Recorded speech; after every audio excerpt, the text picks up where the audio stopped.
Speaking of DLC, Alex, I have another recent topic that I did want to talk about. The Game Awards.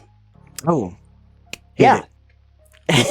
Have opened up Game of the Year nominations to DLC content. And the thing is that this is not necessarily a change of rules, but a clarification. It wasn't that they were disallowed, but they've made it explicit that a DLC can be eligible for Game of the Year. And DLC is not a game itself. A DLC is an addition to a game.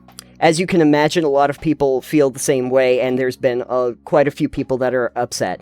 The thought process, the reason why they think this was done is so that it opens up Elden Ring Shadow of the Erdtree to be nominated for Game of the Year. I don't think it should be.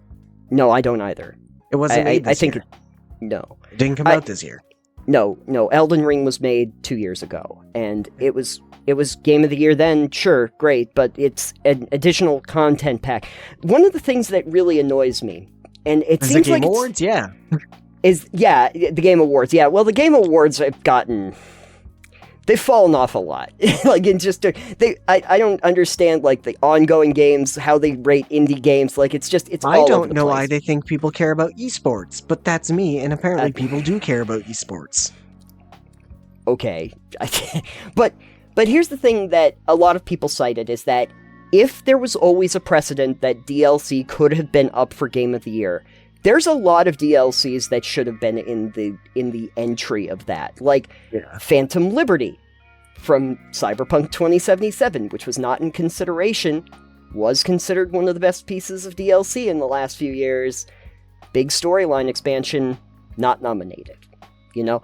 If that's going to be the case, then why weren't these other ones considered before? And it just feels like that whole thing where some companies just seem to be... People really love them so much that they're going to bend over backwards to make them happy, and this seems like concessions to FromSoft to keep them in the running for the new thing they put out. That's like last year when they were like, oh, best independent game, Dave the Diver. And Dave the Diver was like, we're not an independent studio, actually. It's not and Baldur's Gate 3 was, but apparently not in that category. Like, yeah. Game Awards is not important, I don't think, at all.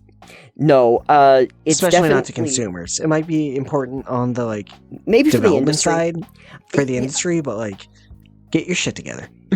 When they originally created the Game of the Year, the Game Awards, the idea that Jeff Keighley kind of had was to do the Oscars, but for video games. I know that was the point.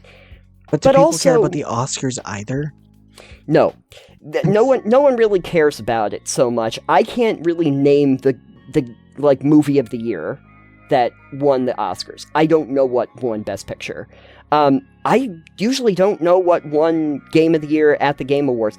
But what it does feel like, it was something for the industry so that they could also show off a lot of new game previews and stuff, which is, I guess if we're not doing E3 anymore, maybe that's what they're moving toward. Do it as a different thing then. Don't call it the Game Awards. Call it the Showcase 2025 or something like that. The Game Showcase. And then just Steam does it with Next Fest, essentially. So, these are up-and-coming games.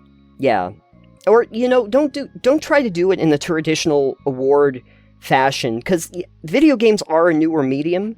And I think that maybe because it's a newer medium, trying to, like, shoehorn it into the old way of doing things with these award ceremonies is not as good an idea as people think it is. Maybe what you need to do is have a show where you recognize outstanding achievements in gaming for this, and this, and you just say, like, we want to recognize these folks for something that they did and showcase that, have them come up, talk about, like, here's some upcoming stuff.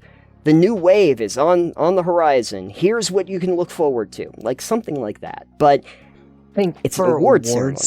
Yeah, I think as far as awards that I care about more, like the Steam Awards do a better job. Well, it's like, so much aggregated from the people, too. Like, it's... The Steam Awards are much more of, like, American Idol. You know, it's people voting for things. Yeah. And saying, But I'm okay with that, because then it's like, you let the Yeah. people pick. And that's why Starfield got Best Innovative Game. I'm It's a sure troll. nobody did that ironically. Nobody. No, Which, everyone if was the serious. community as a whole wants to do that, that's fine. But, like, it's Yeah. not... I get annoyed with the Game Awards having the same, like, 4 or 5 games nominated for, like, 8 categories. Yeah. I'm like, I don't want to see the same fucking top... These 5 picks for 3 to 5 categories. Right. I don't want to... Give me different options. The thing is, I don't really want the industry to model themselves after the Oscars or the Emmys or any of those. It's a new medium. It should feel like a new medium with new innovative ideas. And to be frank, everyone that will tell you about those award ceremonies it really is a pay to win. Whether it's done on its merits or if they have any merits is kind of beside the point. Like, they petition and they give out gifts and stuff behind the scenes, and there's a lot of campaigning that goes on into those. I don't really think that makes the medium any better. And if you're going to do that, you might as well just release the trailers for the games or have developers come in and talk about them like we usually do. I think, for instance, for Best Live Service Game, they should go with the live service game that has the highest concurrent player count. These top 5 games had the highest concurrent players all year. And you're going to have, like, League of Legends, and you're going to have, like, Overwatch maybe, Call of Duty maybe, you're going to have, I don't know all the other games, but it's like, these are actually the ones people are playing. Yeah. Maybe, maybe you can go with the metrics of, like, the actual user data. What people are playing, how long they're playing, how long people stay in the game, how many people finish the game. I guess the problem with doing it that way would be getting the proper metrics from where you have to aggregate them from, or get the data not from just the Steam. companies. Yeah, because like everywhere. World of Warcraft, for instance, is only on Blizzard's, so you couldn't get the metrics unless they came directly from Blizzard and third-party sites, which are again collecting data from Blizzard.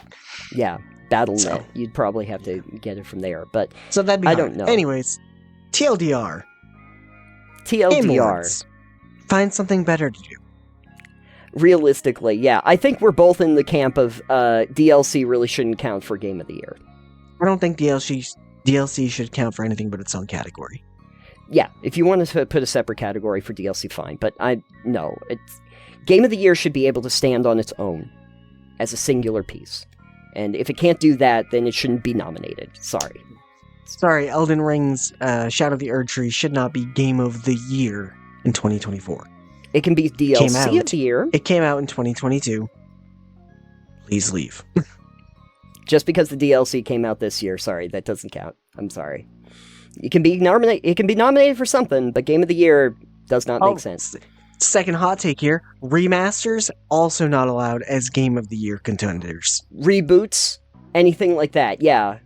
Packs, no. Sorry. Reboots are a little different, because if you're taking the game and just, like, redoing it completely... You know what? I take it back. Yeah, no, because I think that there are some great ones, like when they did, like, Resident Evil, when they do those, like, actual remakes, like, those kinds of things.